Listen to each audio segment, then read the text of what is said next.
Hey everyone, it's Dr. Ramani, and welcome back to this YouTube channel on narcissism and narcissistic relationships and healing from these relationships, and also just understanding some of the vagary. So let's talk a little bit about a little technical difference that we often don't talk about. What's the difference between a vulnerable narcissist and a person who's just a complainer? If you have any thoughts about that, you can drop those in the comments. I mean, listen, neither of these are great, right? But only one of them is really harmful in a relationship. But there is a difference. I have been speaking to more and more audiences about narcissism, and there is a sense that people need to know definitively whether someone in their life is narcissistic. And it often isn't that simple. I often say it comes down to nesting dolls, right? So for example, all narcissistic people gaslight, but not all gaslighters are narcissistic. And sometimes similar things happen here. All, with this complaining thing, all vulnerable narcissistic people complain, and complain a lot. But not all complainers are narcissistic. So let's take a look at what that looks like. The core elements of vulnerable narcissism are all the pieces of narcissism. The entitlement, the lack of empathy, the arrogance, all the stuff. But the grandiosity is not so shiny. It's sort of a begrudged grandiosity. Like, why can't people see how smart I am? The admiration and validation seeking is them being a know-it-all during a conversation, often in a contemptuous and dismissive way. Oh, please, nobody uses that kind of software anymore. What are you, like a 500-year-old stupid dinosaur? Nobody does that. And they often don't come off as charming or charismatic, but rather as socially anxious, sometimes irritable, sometimes socially awkward, but oftentimes none of that early big personality stuff shines through. They are maestros and at portraying themselves as victims. Things like, I don't have a trust fund, nothing ever goes my way, everyone is mad at me for cheating, but actually I'm the one who's been suffering in this relationship. I don't get the same opportunities as everybody else. I did so much for my children, and now they don't care, and they want to have their own lives. They don't see how much I sacrificed. Vulnerable narcissistic people are often fueled by envy that comes from watching other people on spots like social media. And this can be accompanied by grumbling about life and other people's seemingly more fabulous lives, or the anonymous internet troll space that is a signature move for the vulnerable narcissistic person. And envy is interesting. The grandiose narcissistic folks think that other people envy them. The vulnerable narcissistic folks envy other people. There's often a failure to launch with vulnerable narcissistic people, and they talk big or feel that they deserve big. I should be on a major record label, but they do very little to make that happen. Vulnerable narcissistic folks generally lack hustle. Interestingly, grandiose narcissistic people actually have lots of hustle.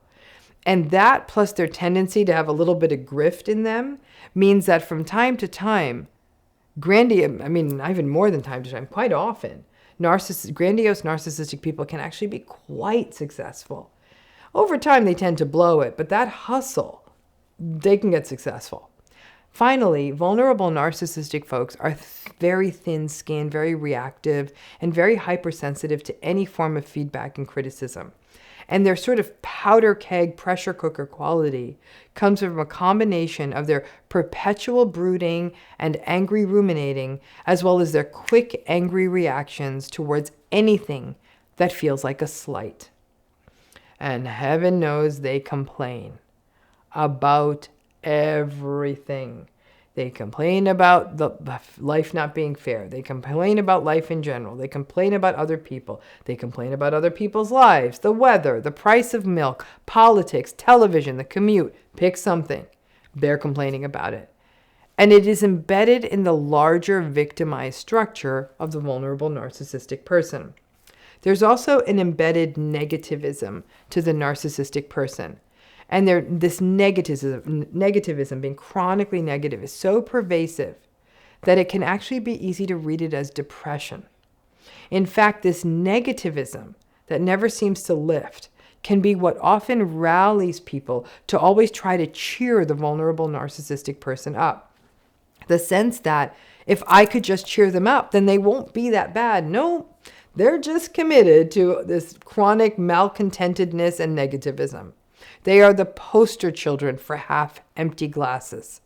But what is interesting is that they feel entitled to full glasses, but they don't want to do any work to get them. They actually believe that all the things that they dream of should just be put in their laps. Like I said, in general, they are malcontents all the time. And it's a terrible way to grow up with a parent like this, to be in a relationship with someone like this, to work with someone like this, or to be friends with someone like this. Now, a person who complains a lot can feel vulnerable narcissistic-y, but there are some differences.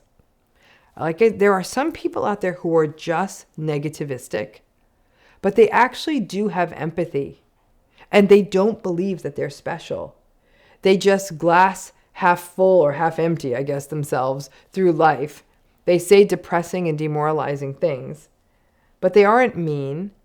They may even have some self-awareness and are aware that they are a bit of a downer and may even take some accountability for it. These may be people with a protracted, low-grade, long-term depressive state. Some may even argue that there is a depressive personality style that could be operating with a chronic complainer. Some of it may be acculturated and indoctrinated. For example, somebody who grew up with a parent who had this style. And some of it may be protective. If you complain, then maybe it can only get better. But the chronic complainers, it comes out as a chronic dissatisfaction, even sort of a fussiness. Don't get me wrong, chronic complainers are not a walk in the park. But especially if they don't believe that they need to be treated in a special way, or that they understand that the rules also apply to them, and they actually do show some empathy, and they have awareness of other people, they may just simply be a complainer. Though I do acknowledge it may not feel that it's very empathic to have someone, for example, complaining at your birthday party that they don't like the cake or anything else that is happening. So let's face it, I am not saying that the complainers are a picnic, but complaining alone does not make them narcissistic. Am I willing to take the bet that a person who complains all the time may be somewhat vulnerably narcissistic?